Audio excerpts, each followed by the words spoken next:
15,000 girls skipping exams because of the hijab ban is a claim by one of the advocates. The authenticity of it is yet to be, of course, verified. But Major Mohommed Shah, if you could come in here, do you think it should at least open a larger debate about reform? End of the day, many would agree that there are certain regressive practices which needs to be relooked into. End of the day, ban may not be an answer, but dialogue must be initiated. Oh, certainly a dialogue should be initiated, and ban definitely is not an answer. And you cannot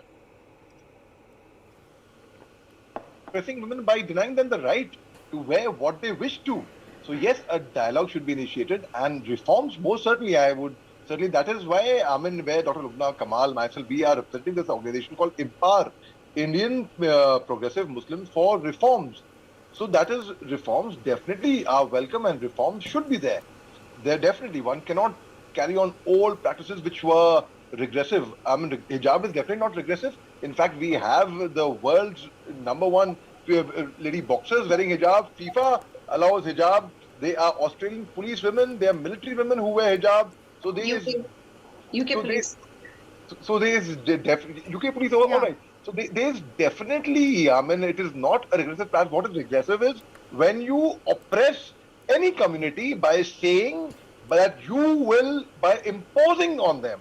One cannot impose their own thoughts, but yes, at the same time, if a dialogue is initiated, there has to be a two-way communication. There has to be give and take. There has to be an understanding, because without an understanding, a dialogue would be waste of time of everyone else. Yes, so a dialogue should be initiated, and yes, it is time for reforms, most certainly.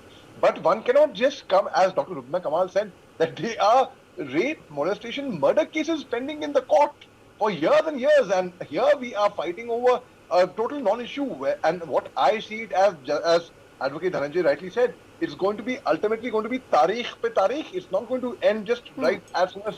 And right now, the whole nation is curious about what's happening in the ban. There are people, there are media people, there are other people who are there out of the court who have stormed there to see what judgment the court is going to give.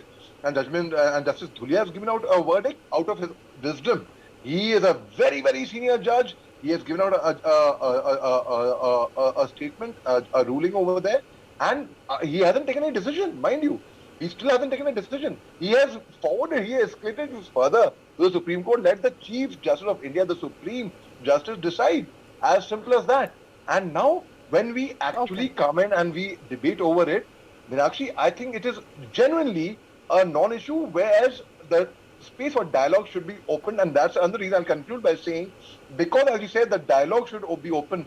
5 Muslim intellectuals, senior pillars of the community, met Mr. Mohan Bhagwat, the RSS chief, just a couple of months back, and it was big news. In fact, you guys covered it also very, very widely. So that is where a dialogue has to be taken, and the 5 Muslim scholars later on, when they said that there was a perception being created that both the communities are enemies of each other, which is not the case. When they met the RSS chief, they found there was a difference of opinion, yes, but the difference was very marginal.